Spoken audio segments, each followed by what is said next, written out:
Innal hamdalillah nahmaduhu wa nasta'inuhu wa nastaghfiruh wa na'udzu billahi min syururi anfusina wa min sayyiati a'malina. May yahdihillahu fala mudilla lahu wa may yudlil fala hadiyalah. Wa asyhadu an la ilaha illallah wahdahu la syarika lah wa asyhadu anna Muhammadan 'abduhu wa rasuluh. Allahumma shalli wa sallim ala nabiyyina Muhammad wa ala alihi wa sahbihi ajmain, amma ba'd. Bapak Ibu sekalian yang saya hormati, alhamdulillah pada kesempatan di hari Senin terakhir di bulan Sya'ban tahun 1444 Hijriah ini, kita kembali bisa sama-sama hadir dalam kajian yang kita selalu mengambil tema tentang Sirah Nabawiyah atau tentang sejarah Islam. Dari beberapa pertemuan sebelumnya dan insya Allah juga sampai hari ini, pada pertemuan di kesempatan pagi ini, tema yang akan kita bahas insya Allah masih juga berkaitan dengan Sirah Nabawiyah. Temanya kalau di pagi ini insya Allah kita akan bahas beberapa peristiwa Sirah Nabawiyah yang terjadi di bulan Ramadan. Jadi kalau kita mengenal dalam setahun itu ada 12 bulan, Ramadan bulan ke-9-nya. Nah, kira-kira peristiwa apa saja yang terjadi di bulan Ramadan? Jadi tentu bulan Ramadan pada masa Nabi Sallallahu Alaihi Wasallam. Ini yang akan kita coba kaji atau kita bahas bersama.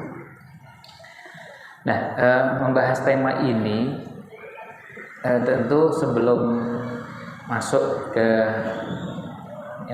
bahasannya, kita perlu menyamakan dulu pemahaman bahwa pembahasan kita, karena kita ambil dari Sirah Nabawiyah, berarti fokusnya peristiwa-peristiwa yang terjadi pada masa Nabi Sallallahu Alaihi Wasallam, dan yang akan lebih banyak porsinya adalah peristiwa setelah beliau diangkat menjadi Nabi dan Rasul.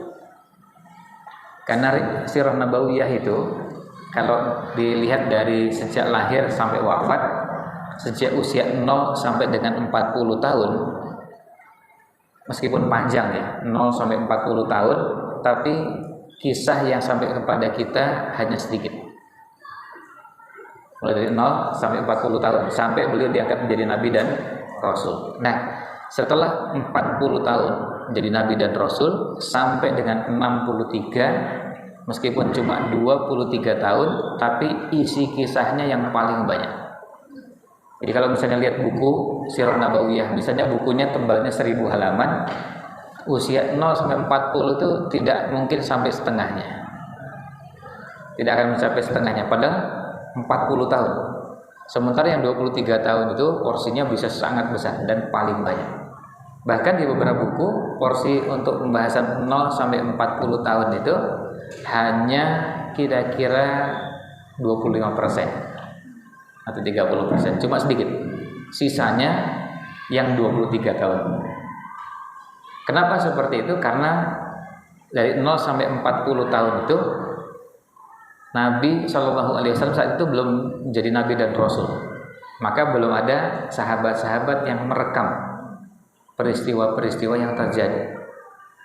Ya, bayangkan seperti anak biasa ketika lahir, ya bapaknya meninggal, ya ini anak yatim, ibunya Aminah, terus kemudian merawat, lalu kalaupun ini dianggap cucunya seorang tokoh, ya masih biasa-biasa, karena cucunya tokoh tersebut juga banyak, bukan cuma satu.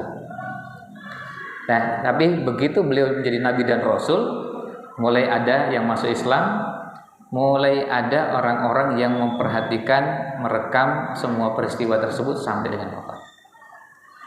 Makanya semakin ke belakang semakin detail. Jadi semakin ke belakang dari perjalanan hidup Nabi SAW semakin detail.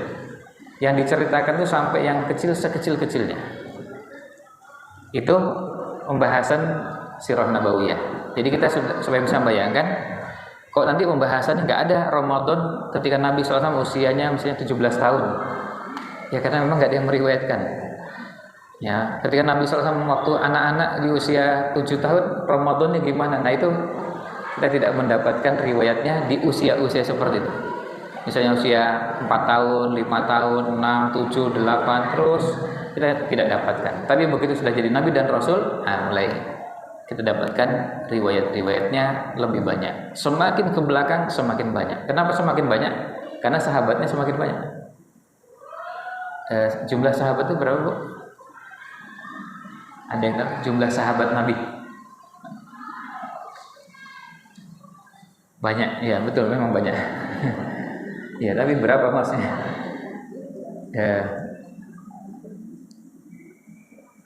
Puluhan, ratusan, ribuan, atau puluhan ribu, atau ratus ribu, atau jutaan? Ya. Riwayat yang paling banyak menyebutkan bahwa sahabat tuh jumlahnya sekitar 120.000. 120.000. Ada yang menyebutkan 124.000, ada yang menyebutkan 120.000, tapi paling tidak 120.000-an itu jumlah yang paling banyak disebutkan oleh beberapa ulama. Jadi angkanya lumayan besar dan banyak. Nah, itu bisa jadi dasar untuk melihat berbagai masalah atau berbagai bahasan. Misalnya begini, ulama di zaman sahabat itu banyak apa sedikit? Sedikit. Ulamanya di zaman sahabat itu cuma sekitar 50-an. Bayangkan 50 dari 120.000. Itu kan nggak sampai 1%. Ya. Kan nggak sampai 1% ya. Kalau 50 dari 120.000. Bahkan itu nggak sampai 0,1% ya. Jadi artinya ulamanya itu nggak banyak. Meskipun kalau sudah bicara ulama di zaman sahabat ya ulama tenanan ya, sangat mumpuni, sangat menguasai. Nah, ini jumlahnya. Dan dari mana kita mengetahui angka itu? Tentu banyak caranya, dan ulama-ulama menyebutkan cara-caranya. Di antaranya misalnya menyebutkan bahwa jumlah kabilah tertentu yang masuk Islam, satu kabilah semua masuk Islam, ya tinggal dihitung aja satu kabilahnya sekian, kan ngitungnya istilahnya gelondongan gitu, nggak ngitung satu-satu. Kemudian muhajirin, lalu kemudian ansor, kemudian orang Yahudi yang masuk Islam, kemudian ya, jadi ada yang hitungnya perorangan, tapi sebagian hitungnya dengan jumlah-jumlah tertentu. Misalnya yang ikut perang Badar, yang ikut perang Uhud, yang ikut nanti kemudian ada yang berulang ikut perang Badar, perang Uhud dan yang lainnya, kemudian nanti nama-nama yang sama berarti tidak diulang. Tetapi dari 120.000 itu yang disebutkan biografinya, dan ditulis oleh beberapa ulama, jumlahnya tidak banyak. Ya kira-kira 10%-nya. Meskipun sudah sangat banyak ya. Lebih dari 10%-nya. Imam Ibnu Hajar itu nulis buku biografi para sahabat. Ya, bukunya tebalnya ya kira-kira hampir 50 cm ya. Aisyah radhiyallahu anha itu nomor 12.000 sekian. Itu istri Nabi SAW, Aisyah itu nomor 12.000 sekian. Jadi sudah kebayang banyaknya. Dan itu sekaligus untuk menunjukkan seorang yang dikatakan sebagai ahli hadis itu salah satu kriterianya harus ngerti para sahabat. Dan ngerti sahabat itu bukan cuma ngerti jumlah globalnya, tapi juga tahu nama-nama sahabat, tahu biografinya. Dia bisa kebayang kalau Ibnu Hajar nulis biografi sahabat sampai anggaplah 12.000 atau 13.000, itu disebutkan satu persatu namanya lengkap dengan nama bapaknya, nama kakeknya, kemudian lahirnya, wafatnya. Itu kan kebayang pengetahuannya kayak apa tuh. Padahal Ibnu Hajar itu pengetahuannya bukan cuma tahu sahabat aja, juga tahu tabi'in, tahu tabi'ut tabi'in. Maka beliau dijuluki Al-Hafidh. Hafidh itu dalam ilmu hadis Itu julukan bukan untuk hafid Quran, juga bukan untuk hafid hadis, tapi untuk orang yang pengetahuan hadis, termasuk pengetahuan orang-orang di setiap level, di generasi sahabat, generasi tabi'in, generasi tabi'in dan seterusnya, yang diketahui lebih banyak daripada yang tidak diketahui. Baru dijuluki al-hafid. Jadi beliau tahu tabi'in jumlahnya ribuan dan bisa menyebutkan nama-namanya. Dan beliau juga punya buku tentang itu. Lalu tabi'in beliau juga punya bukunya.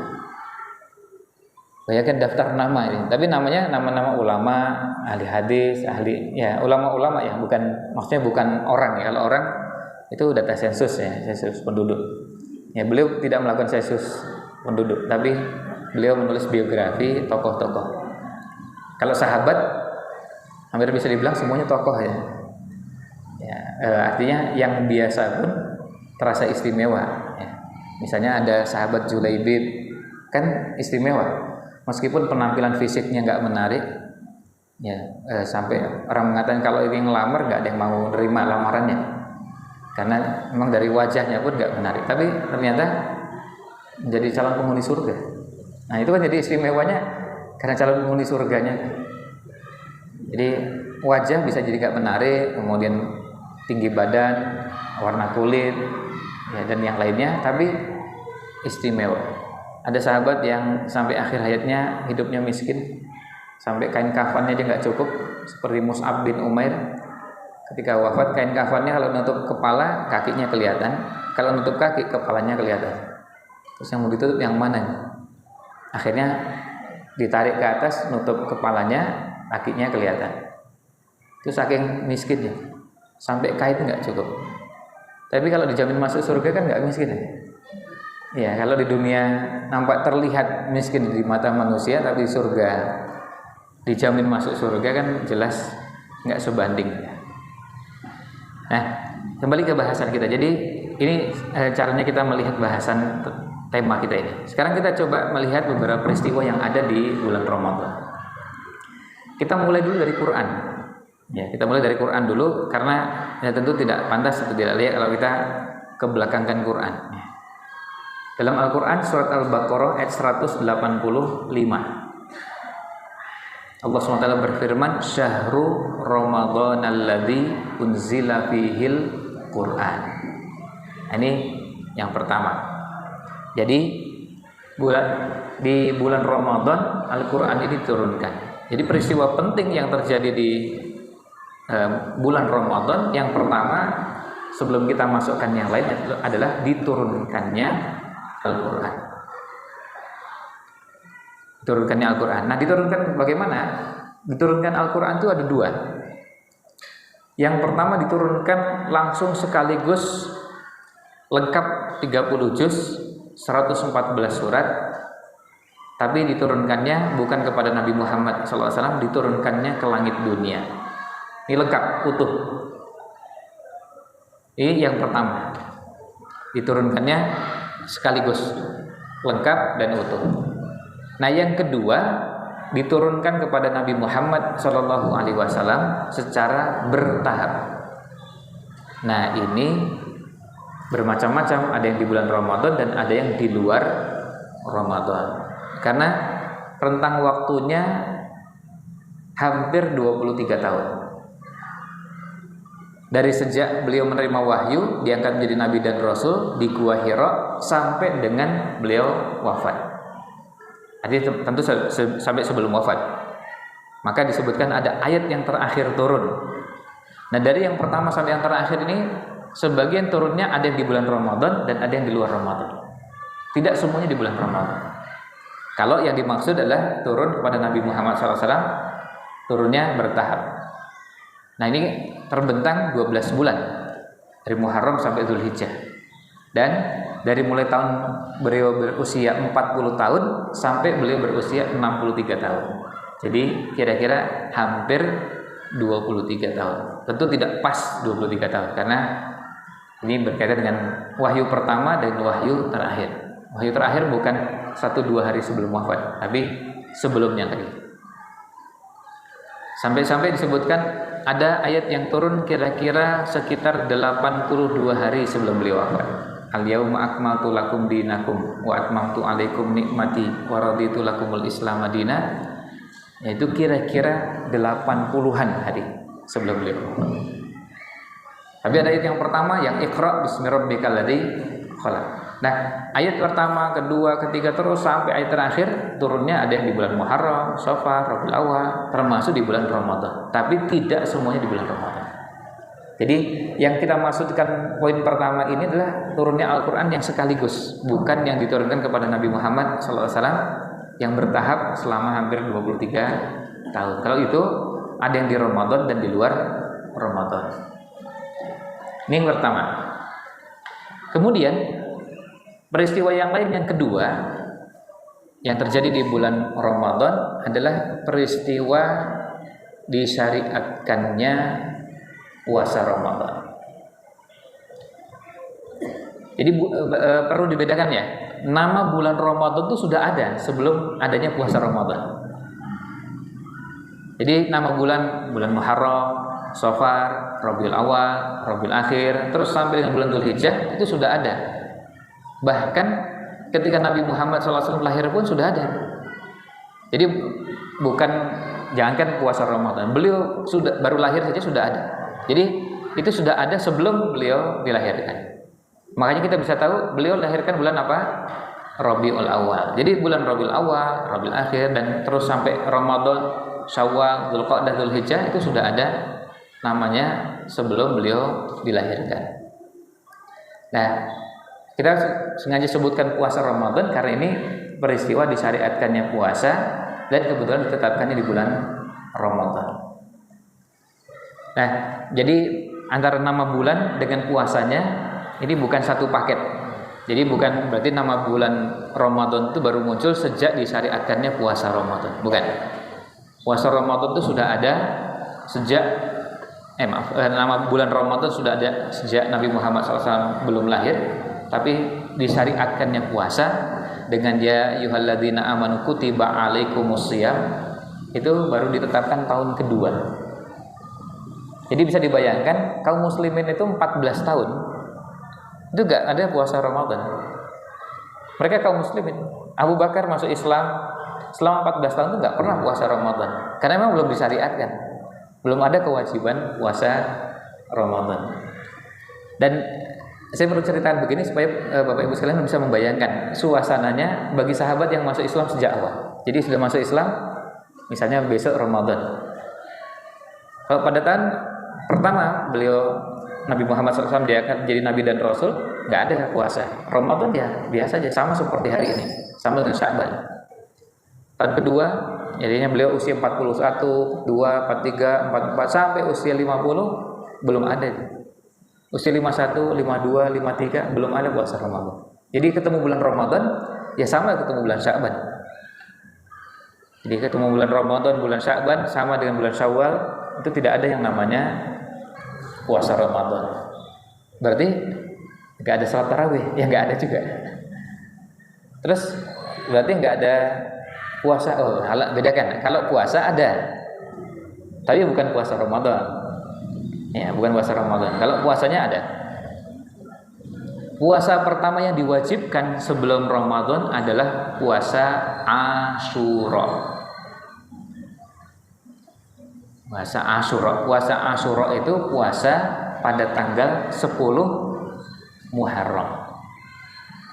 Asyura itu dikata asyarah. Ya. Asyarah itu artinya 10. Asyura itu artinya tanggal 10 Muharram. Terus kalau 9 gimana? Ya tinggal dicari bahasa Arabnya. Bahasa Arabnya 9 kan tis'ah, ta, sin, ain. Berarti namanya tasu'a. Ya, tasu'a itu puasa tanggal 9 Muharram. Kalau tanggal 8 namanya apa? Ya tinggal dilihat sama dia. Oh berarti samuna. Lalu 7 sabu'a, 6 sadusa, 5 khomusa dan begitu seterusnya. Tapi kan yang lain nggak ada puasanya, kan nggak ada puasa 5 Muharram, 6 Muharram kan nggak ada. Nah Puasa yang pertama kali diwajibkan dalam Islam itu adalah puasa Asyura. Kapan itu? Itu di tahun 1 Hijriah. Tahun 1 Hijriah. Jadi puasa yang pertama kali diwajibkan bagi kaum muslimin adalah puasa Asyura. Dan puasanya nggak panjang, nggak lama. Puasanya cuma 1 hari. Meskipun kemudian belakangan dianjurkan mengerjakannya 2 hari, tanggal 9 dan 10-nya. Tapi yang wajib cuma 1. Artinya kalau ada orang yang puasa cuma tanggal 10 saja, itu tetap sah.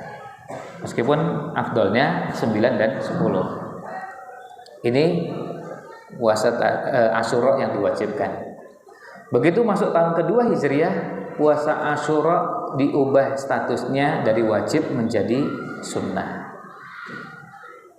Digantikan dengan puasa Ramadan. Jadi yang wajib menjadi puasa Ramadan. Puasa Asyura berubah menjadi puasa sunnah. Jadi yang puasa wajib cuma 1, yaitu sebelumnya puasa Asyura di tahun 1 Hijriah. Masuk tahun kedua, puasa Asyura diganti menjadi sunnah dan penggantinya adalah puasa Ramadan. Puasa Ramadan berubah statusnya menjadi puasa wajib. Dan dijelaskan di ayat Al-Qur'an secara bertahap mulai 183, ya ayyuhalladzina amanu kutiba alaikumusshiyam, itu diwajibkan. Terus di ayat ke 184, ayyamam ma'dudat, cuma beberapa hari, enggak banyak. Lalu dijelaskan di ayat 185-nya yaitu syahrul Ramadan. Yang wajib tadi itu adalah puasa di bulan Ramadan.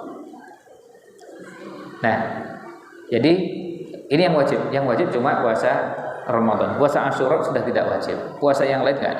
Semuanya sunnah. Puasa yang lain semuanya sunnah. Kecuali kalau puasanya misalnya nazar. Nah itu kalau nazar bisa berubah.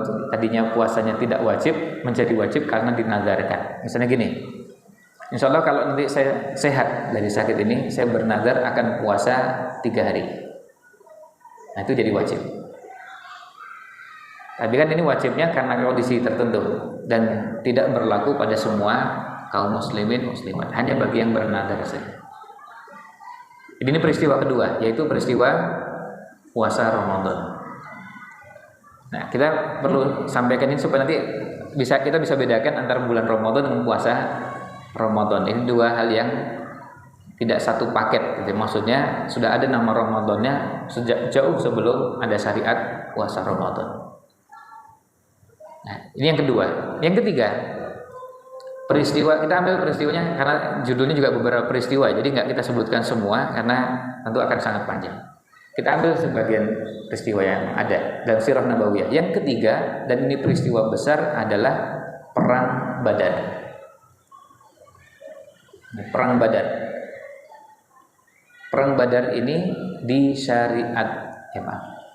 terjadi pada tahun yang sama dengan disyariatkannya puasa Ramadan, yaitu tahun kedua. Jadi Ramadan tahun kedua Hijriah, kaum muslimin itu merasakan ibadah puasa Ramadan, tapi juga menjalani aktivitas yang tidak ringan, yaitu berjihad, berperang untuk pertama kalinya. Perang yang agak besar, ya, atau bisa dibilang terbesar saat itu kalau dilihat dari sebelumnya. Meskipun nanti ada lagi pada masa berikutnya lebih besar lagi, lalu lebih besar lagi. Tapi dibanding sebelumnya ini yang paling besar. Perang Badar.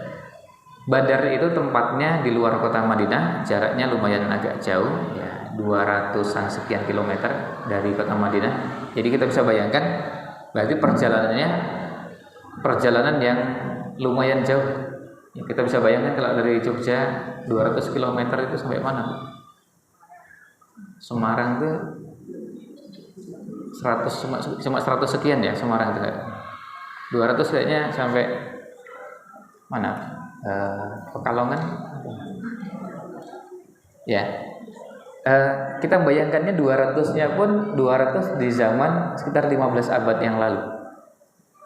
Jadi jangan dibayangkan jalannya seperti sekarang sudah diaspal, apalagi ada tol gitu ya. Jadi Tentu nggak bisa membayangkan itu jalannya di zaman itu, apalagi di zaman ketika kondisinya bukan cuma jalan yang rusak, tapi masyarakatnya juga rusak. Orang bepergian, berangkat itu. Kenapa dalam pembahasan haji ada bahasan bersyarat ketika mau haji? Bersyarat mau haji. Kenapa ada pembahasan itu? Karena dulu haji itu nggak aman. Orang berangkat haji bisa jadi nggak sampai Mekah. Sampai di mana? Sampai di tengah perjalanan mati. Karena tidak amannya. Dan beberapa kabilah itu terkenal. Ya, terkenal sebagai penyamun, ya, terkenal sebagai perampok, terkenal membegal, dan kalau ada yang lewat apapun ya diambil, yang bisa diambil. Kalau orang yang lawan ya dibunuh. Dan yang berlaku di situ siapa yang kuat, ya. Jadi jangan dibayangkan kondisinya tenang, aman, sehingga berangkat haji itu bisa betul-betul berat, dan ada yang nggak bisa berangkat karena kondisi keamanan. Karena pilihannya kalau berangkat, ya yang berangkat itu memang yang bisa bertempur, bisa berperang, bisa berkelahi. Jadi bisa pakai pedang. Jadi bukan cuma bisa bawa pedang. Seperti saya bisa bawa pedang ya. Jadi kalau suruh menggunakan pedangnya, saya nggak bisa. Nah itu namanya bisa bawa pedang. Ya. Tapi kan pedangnya untuk kalau orang mengancam nyawa kita, dan saat itu belum ada senjata-senjata yang canggih kan. Paling pedang, panah, tombak. Nah, sementara perampoknya tiap hari kerjanya begitu kan terlatih tuh. Dia bisa bersembunyi di tempat yang memang tidak banyak terlihat oleh orang, serangannya mendadak, dan kalau yang diserang itu nggak siap-siap kan bisa, meskipun bawa senjata dan bisa berkelahi, kalau nggak siap-siap kan bisa mati duluan. Jadi kita bisa bayangkan suasananya. Jadi pada saat berangkat ke Badar itu kondisi tidak aman. Dan waktu itu ada dua kekuatan di Madinah dan di Mekah, sama-sama kekuatan yang sejak awal memang berperang. Kekuatan Mekah dan kekuatan di Madinah. Madinah dipimpin oleh kaum muslimin, oleh Nabi Muhammad SAW. Di situ yang hidup ada kaum muslimin, ada Yahudi dan agama-agama lain di kota Madinah. Dan perlu dipahami, Madinah itu tidak satu agama. Yang tinggal di Madinah itu agamanya macam-macam. Buktinya apa? Ada orang Yahudi. Itu sudah pasti.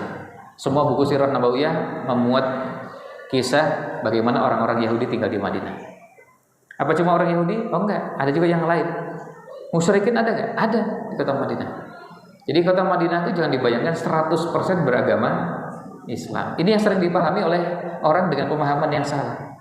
Jadi mengatakan, apa kita ini mau jadi negara Islam seperti di zaman Rasul yang semuanya kaum muslimin? Oh enggak, ini salah memahami kalau dikatakan semuanya beragama Islam.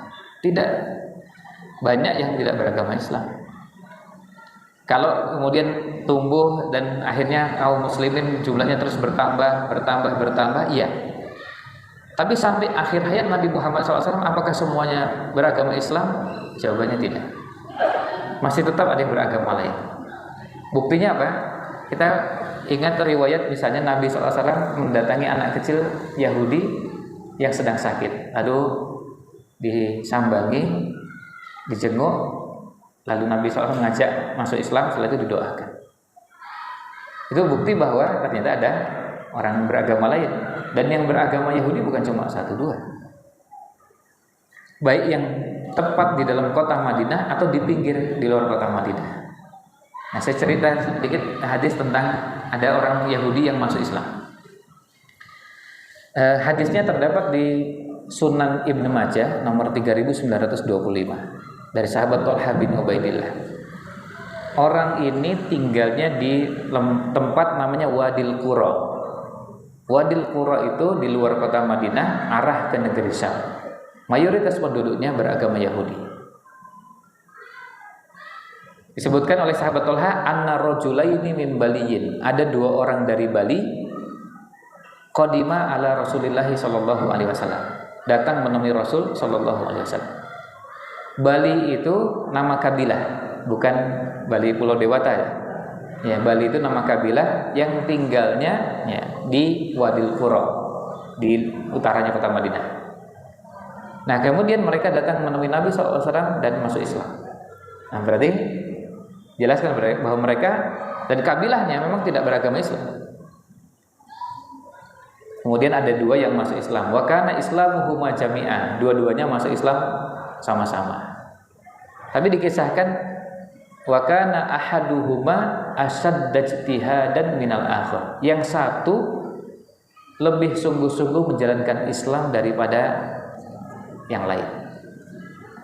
Kita sebut yang ini satu ini A gitu ya biar mudah. Fa ghazal mujtahidu minhuma. Yang sungguh-sungguh ini berjihad fastushhida sampai akhirnya mati syahid. Sampai A wafat dan mati syahid. Lalu yang B, summa makatsal akharu ba'dahu sanatan. Yang B ini masih tinggal 1 tahun kemudian. Summa tufiya, kemudian wafat. Ini tinggalnya di mana? Tinggalnya di dekat kota Madinah, di luar kota Madinah. Lalu lanjutannya kata sahabat Thalhah, fara'aitu fil manam. Kemudian saya mimpi dalam tidur. Id ana bihima inda babil jannah. Saya berada di depan pintu surga dan di depan saya ada 2 orang ini. 2 orang dari Bali tadi. Ini mimpinya sahabat Thalhah bin Ubaidillah. Mimpi berada di depan pintu surga.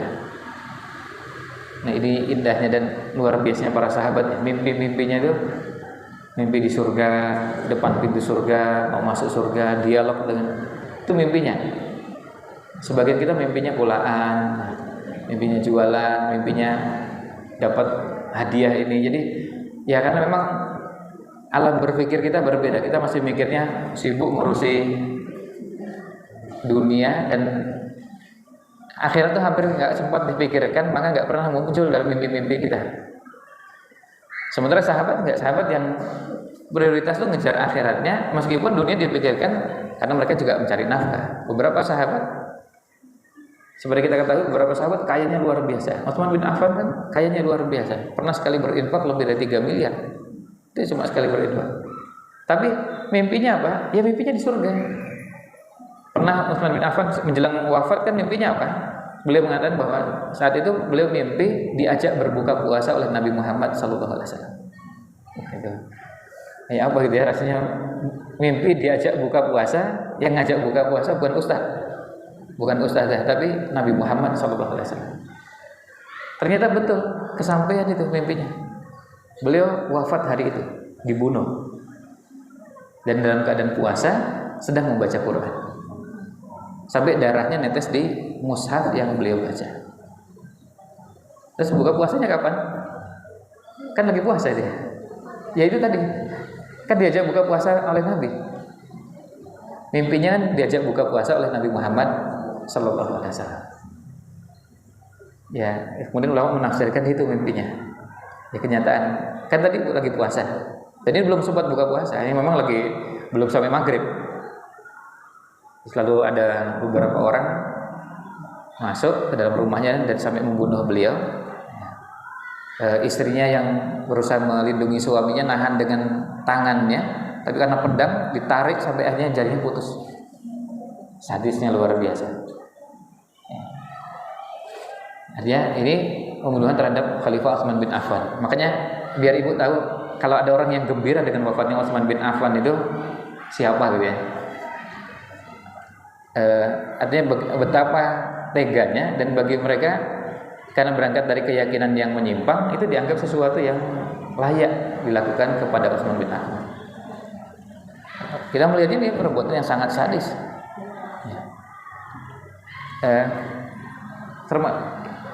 Belum udah nyambung belum Bu? Yang gembira dengan wafatnya Utsman bin Affan itu siapa sih? Di zaman sekarang. Yang senang dengan wafatnya Abu Bakar, wafatnya Umar, wafatnya Utsman. Udah nyambung. Ya. Jadi mereka senang dengan wafatnya Utsman bin Affan. Nah, Utsman bin Affan mimpinya begitu. Mimpinya waktu itu ketika beliau tidur, mimpi diajak berbuka puasa oleh Rasulullah SAW.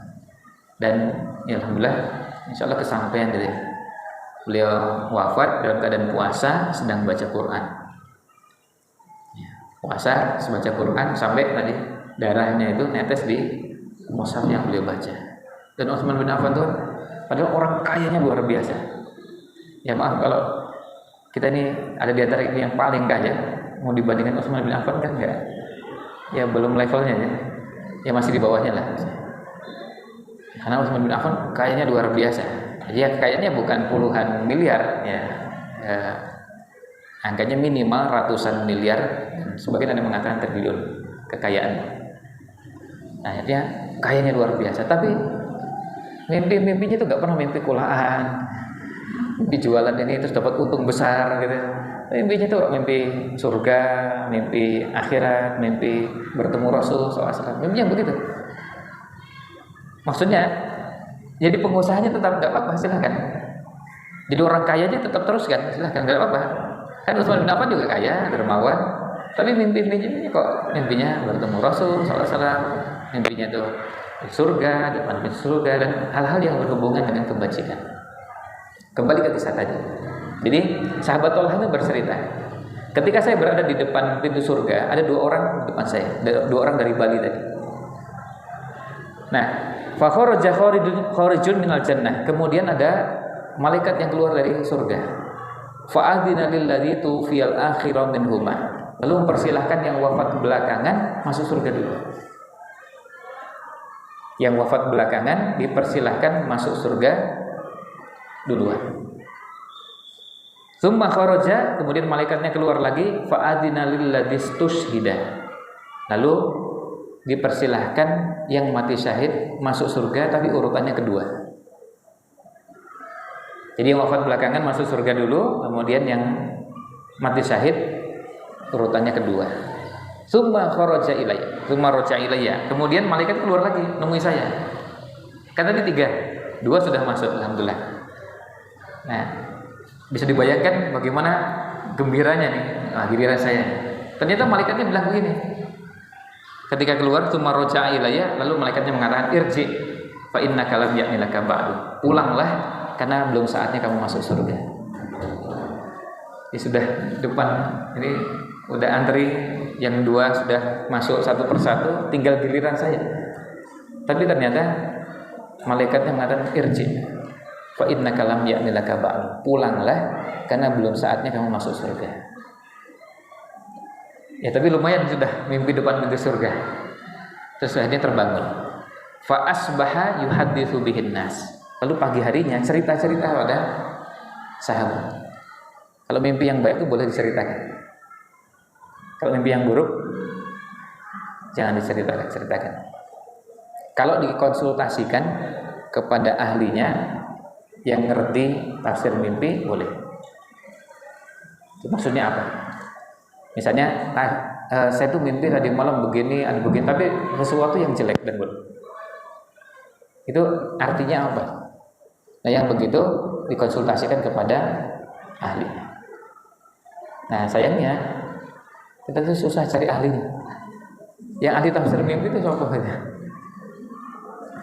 Masalahnya tafsir mimpi yang dasarnya memang Quran dan hadis.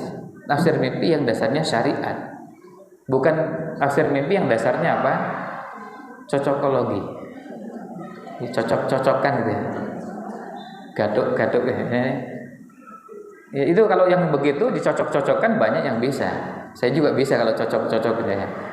Nah, misalnya gini, ada mahasiswa datang terus mimpi azan. Set, tafsirnya apa? Wah, ini insya Allah jadi marbot masjid. Ini kan ngawur gitu. Itu udah nggak ada Qurannya, nggak ada hadisnya ya. Pokoknya cuma dilihat kira-kira mahasiswa ini butuh tempat tinggal gratis yang bisa menghemat pengeluaran, kalau perlu bahkan ya saling menguntungkan lah, takmir dengan mahasiswanya, bisa bersih-bersih masjid, kemudian adzan, qomat, dan kalau imamnya pas nggak ada juga bisa ngimami. Nah, masjid juga diuntungkan dengan mahasiswa yang seperti ini. Tapi kan ini tafsirannya ngawur, tafsiran adzan ditafsirkan jadi marbot masjid atau jadi apa istilahnya? Jamesbon ya, jaga masjid dan kebun. Ya, karena kebetulan sampingnya ada kebun di sampai ke masjid. Nah, ini tafsiran begini perlu diketahui tafsiran ngawur ya. Ya, tafsirannya kalau ditanya dasarnya apa, enggak ada dasarnya ya, pokoknya kira-kira yang cocok apa gitu. Kalau ditanya dasar Qur'annya ya enggak ada. Dasar hadisnya ya juga enggak ada. Ya cuma kira-kira yang cocok aja. Nah, kalau cocokologi begini ini enggak boleh. Artinya enggak boleh kita nanyanya konsultasinya pada yang begini. Qur'annya enggak ada, hadisnya enggak ada. Bandingkan dengan Imam Ibnu Sirin. Imam Ibnu Sirin itu ahli tafsir mimpi. Beliau ahli tafsir mimpi. Beliau begini, pernah datangi dua orang datang mimpinya azan. Lalu yang pertama beliau tafsirkan insya Allah pergi haji. Yang kedua datang mimpi azan lalu ditafsirkan dipotong tangannya. Dan kejadian semua. Dan terjadi dua-duanya dipotong tangannya yang satu, yang terakhir, yang kedua haji. Lalu beliau ditanya dari mana dasarnya? Beliau bilang Quran. Makanya kalau menafsirkan mimpi kalau pakai Quran itu jelas rujukan. Beliau bilang katanya saya lihat orangnya. Kemudian saya lihat di Quran kata azan dan akar kata azan itu salah satu ayatnya adalah wa adzin finnasi bil haji. Adzin finnasi bil haji. Lalu beliau bilang ini tafsir yang kira-kira paling dekat ke kondisi orang itu. Dan betul ternyata pergi haji. Lalu yang kedua gimana? Kan adzan kemudian ke potong tangan itu kan jauh gitu. Ternyata di surat Yusuf ayat 70 Allah SWT berfirman, "Tsumma adzana muadzinun ayyatuhal iru innakum lasariqun." Kemudian ada tugas dari kerajaan yang mengumumkan kepada rombongan, wahai kafilah, sesungguhnya kalian adalah pencuri. Adzana muadzinun. Itu ya. Sama enggak dengan muadzin? Sama persis. Lalu kemudian beliau bilang, saya lihat orangnya ini bukan orang baik. Jadi tafsir mimpi itu perlu basis pemahaman Quran dan hadis, juga perlu tahu orangnya. Orang yang datang ini seperti apa. Nah ini makanya sulitnya ilmu tafsir mimpi ini. Makanya kalau saya ditanya, nah kalau di Jogja Ustadz yang bisa tafsir mimpi, saya bilang nggak tahu. Allahu a'lam. Saya terus terang nggak tahu. Kalau saya cerita ulama dulu yang pernah, saya bisa tunjukkan beberapa ulama yang pernah menafsirkan mimpi. Sejak Nabi Yusuf alaihissalam menafsirkan mimpi di penjara, itu kita bisa ceritakan. Di Quran ada, di buku tafsir ada. Kemudian ulama-ulama yang punya keahlian menafsirkan mimpi seperti Imam Ibnu Sirin. Kemudian ada buku-buku tentang tafsir mimpi.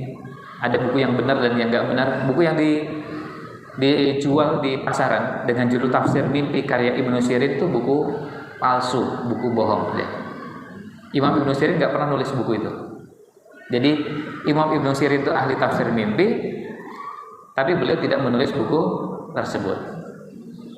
Jadi ini yang nulisin siapa nih? Kalau mencatut nama kebesaran nama Imam Ibnu Sirinnya yang sangat terkenal, iya. Beliau memang kalau tafsirin mimpi luar biasa. Dan beliau tafsirkan itu kejadian ya. Nah, itu susah itu ilmunya. Ilmu sulit ya. Karena menguasai Quran itu kan bukan cuma pernah hafal Quran. Apalagi di kita banyak mantan hafid ya. Maksudnya dulu hafal, sekarang sudah tidak hafal. Maksudnya kan berarti mantan. Ya, dulu hafal lengkap, sekarang sudah tidak hafal. Nah, kembali ke kisahnya. Jadi konsultasikan kepada Nabi SAW. Apa jawab Nabi? Nah, beliau menjelaskan. Kalau Nabi SAW semuanya bisa diselesaikan.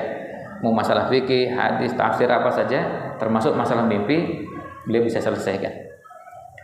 Nah, kemudian beliau bertanya kepada para sahabat, min ayyi dzalika ta'jabun? Dari bagian mana dari kisah tersebut yang kalian merasa heran? Kemudian disampaikan, ya Rasulullah, ini dua orang ini masuk Islam. Masuk Islamnya bareng. Yang satu lebih sungguh-sungguh menjalankan keislaman, lalu berjihad sampai mati syahid. Sementara yang kedua wafatnya biasa dan hidupnya setahun kemudian.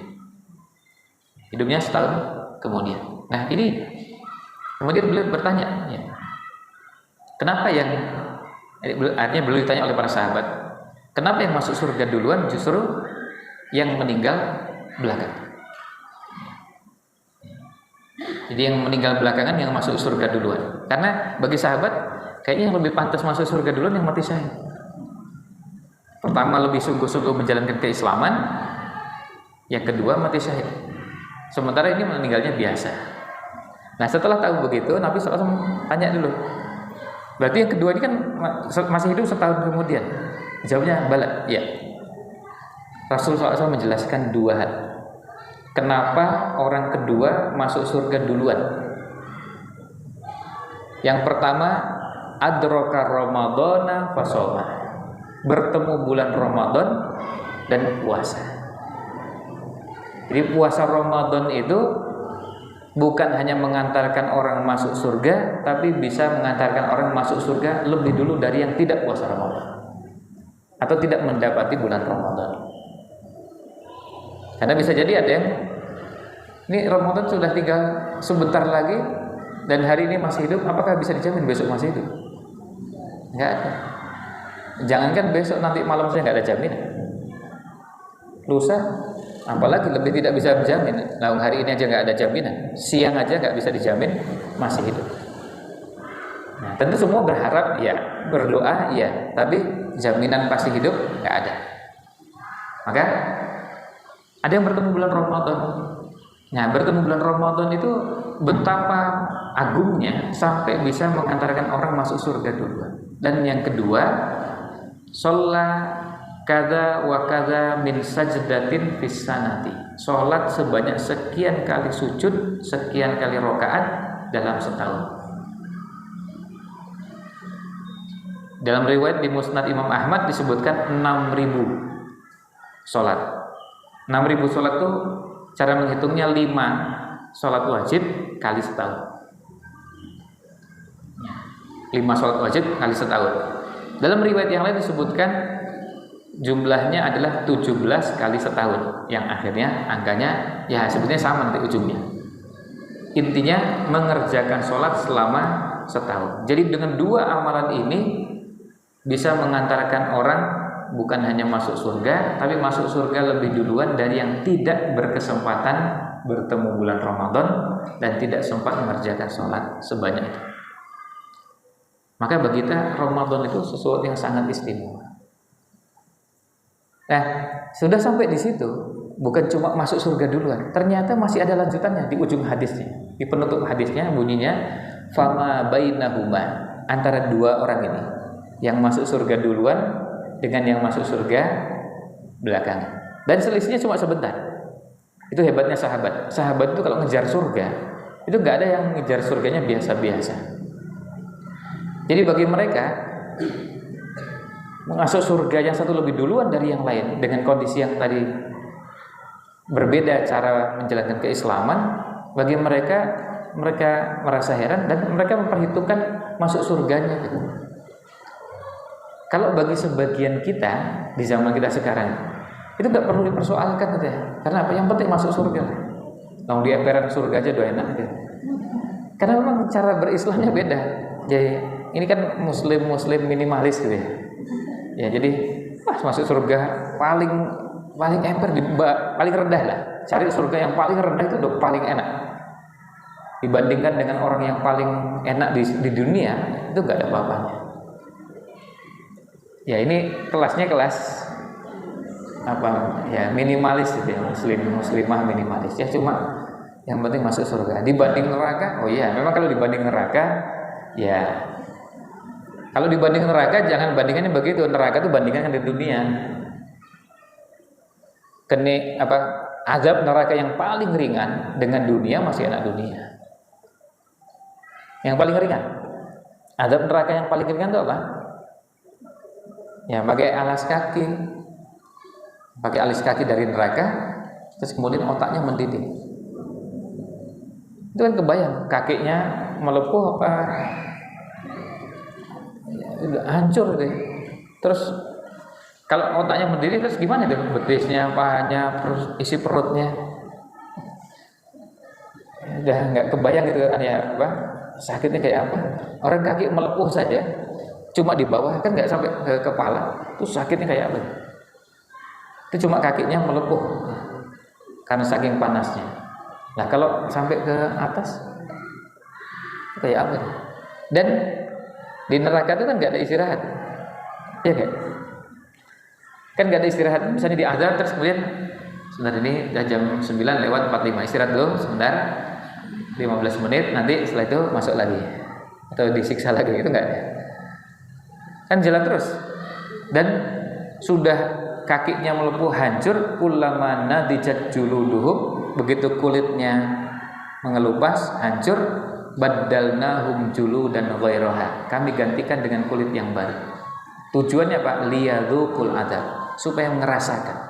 Itu tujuannya supaya ngerasakan itu. Kan kalau sakit terus kemudian langsung mati kan enak, sudah selesai sakitnya. Lah kalau sakit kemudian sakit lagi dan sakit lagi terus nggak berhenti,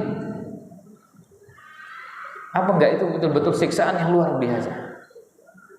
Maka jangan ada satupun di antara kita yang berpikir masuk surga sebentar nggak apa-apa lah. Jangan ada yang berpikir seperti itu.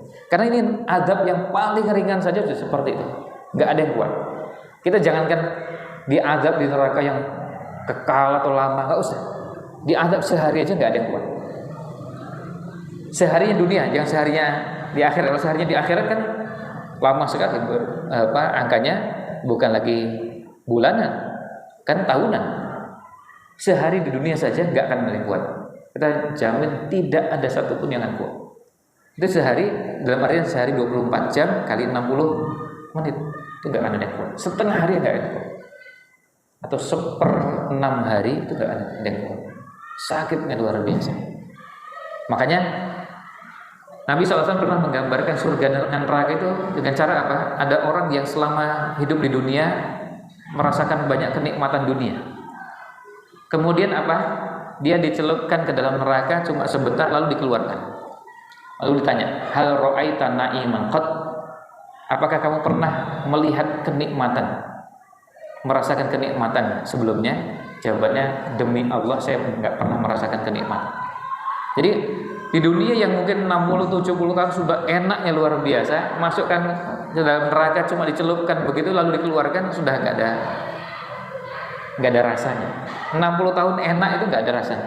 Dengan yang dicelupkan ke neraka cuma ibaratnya kalau ini air, ini saya buka gelasnya, kalau kemudian cuma dicelupkan begini terus dikeluarkan lagi. Itu nggak usah dicelupkan terus kemudian direndam, itu enggak.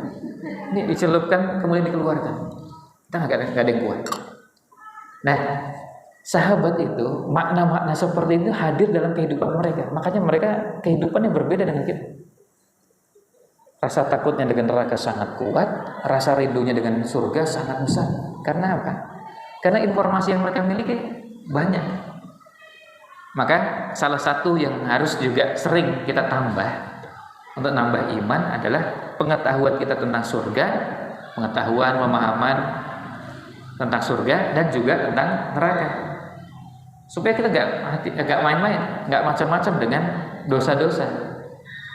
Coba Imam Bukhari yang kita kenal nulis Sahih Bukhari, beliau mengatakan sejak saya tahu ghibah itu haram, saya tidak pernah ghibah seorang, ngerasani orang nggak pernah, seumur hidup sampai akhir hayat. Itu karena apa? Karena paham betul apa dosanya ghibah dan paham betul bagaimana azab neraka.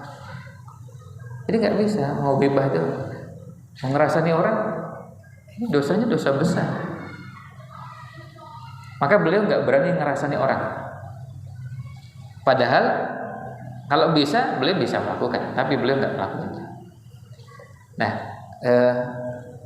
buku-buku tentang surga, tentang neraka yang sudah diterjemahkan dan informasinya agak detail, alhamdulillah sudah bermunculan. Kalau buku yang paling lama tentang surga judulnya Tamasya ke Surga.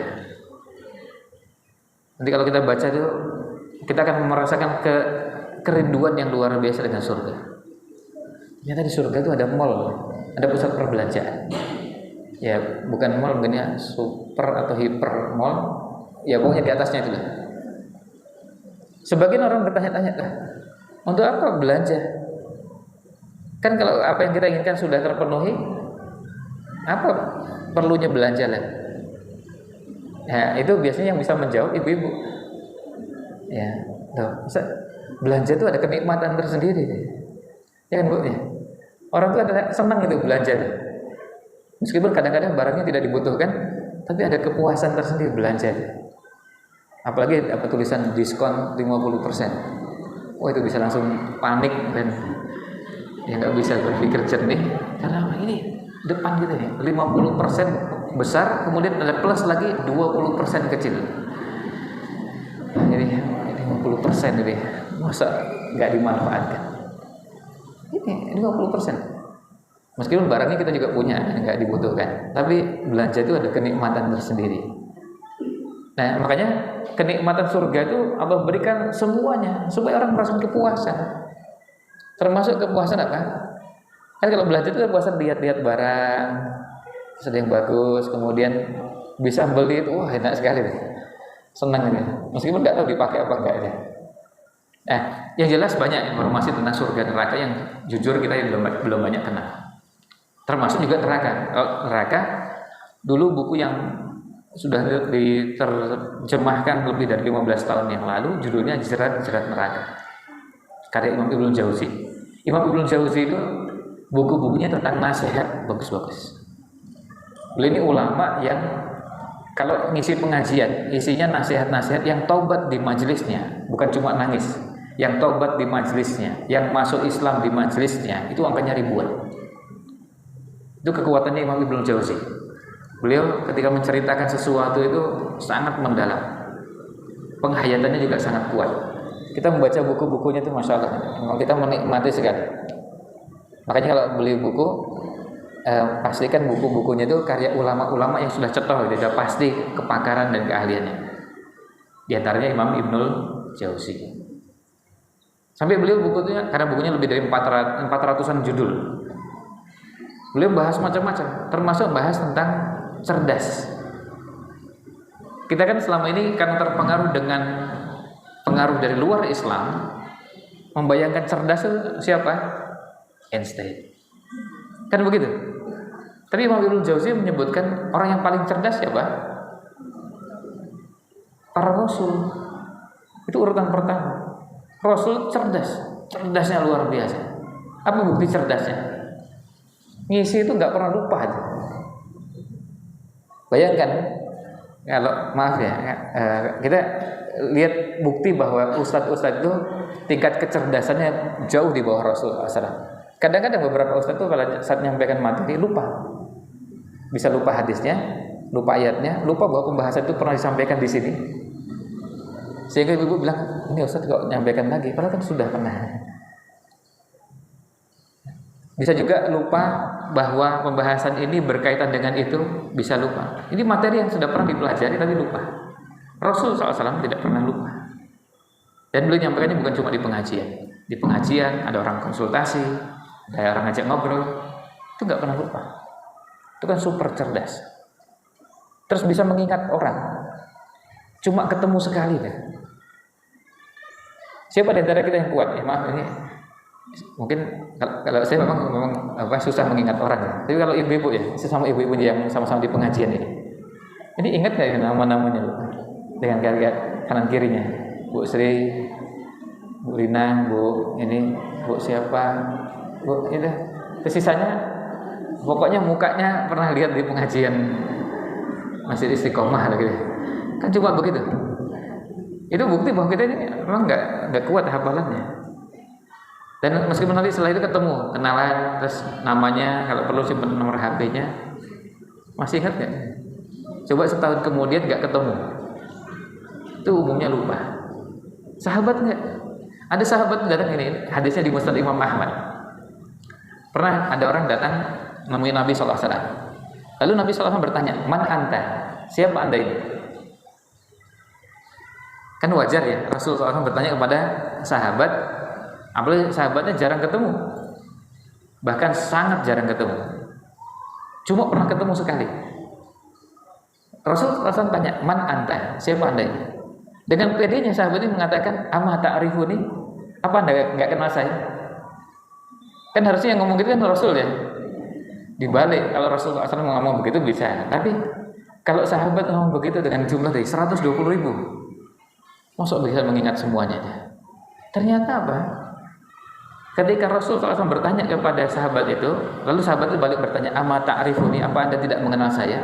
Rasul SAW balik bertanya dan mengatakan, "Bukankah Anda ini yang 1 tahun yang lalu datang menemui saya, tapi tubuh Anda ini segar bugar. Badannya nggak seperti sekarang, nampak terlihat kurus. Kelihatan kondisi kesehatannya tidak seperti setahun yang lalu." Bayangkan, cuma ketemu sekali tahun lalu, masih ingat, bukan cuma wajahnya sampai postur tubuhnya. Nah, kemudian diteruskan orang ini mengatakan, "Ya Rasulullah, sejak saya bertemu dengan Anda setahun yang lalu, saya setiap hari puasa. Saya setiap hari puasa." Akhirnya dampaknya kemudian ya ini tubuh seperti. Apa yang disampaikan Nabi? Nabi SAW ternyata bukan gembira, malah marah. Kan karena nggak ada tuntunannya puasa tiap hari. Kalau Ramadan ya tiap hari. Tapi di luar Ramadan, Syawal gitu, nggak boleh puasa tiap hari. Apalagi 1 Syawal, jelas nggak boleh. Nabi SAW marah dengan mengatakan, "Man amaroka an tu'adziba nafsaka." Siapa yang menyuruhmu menyiksa dirimu? Ini puasa dibilang menyiksa. Nabi SAW tidak membenarkan. Tapi yang ingin kita tunjukkan adalah ketemu sekali itu. Setahun yang lalu masih ingat. Kita yang ketemu berkali-kali waktu pas SD ya, itu sekarang sudah banyak yang lupa. Siapa yang masih hafal dengan sangat jelas dan lengkap teman-teman SD yang dulu satu kelas itu? Itu harus disebutkan dengan lengkap dan jelas. Atau teman SMP itu. Ya, yang satu kelasnya misalnya 38 orang, lengkap bisa disebutkan dari awal sampai akhir. Padahal kita bukan sehari 2 hari. Setiap hari masuk sekolah bareng, satu kelas bareng, dan 3 tahun. Tapi udah banyak yang lupa. Nah, artinya kita menunjukkan betapa kita ini tidak sekuat kecerdasannya seperti para rasul. Ya, kembali ke tadi. Jadi hadis Talha bin Ubaidillah jadi penyemangat kita untuk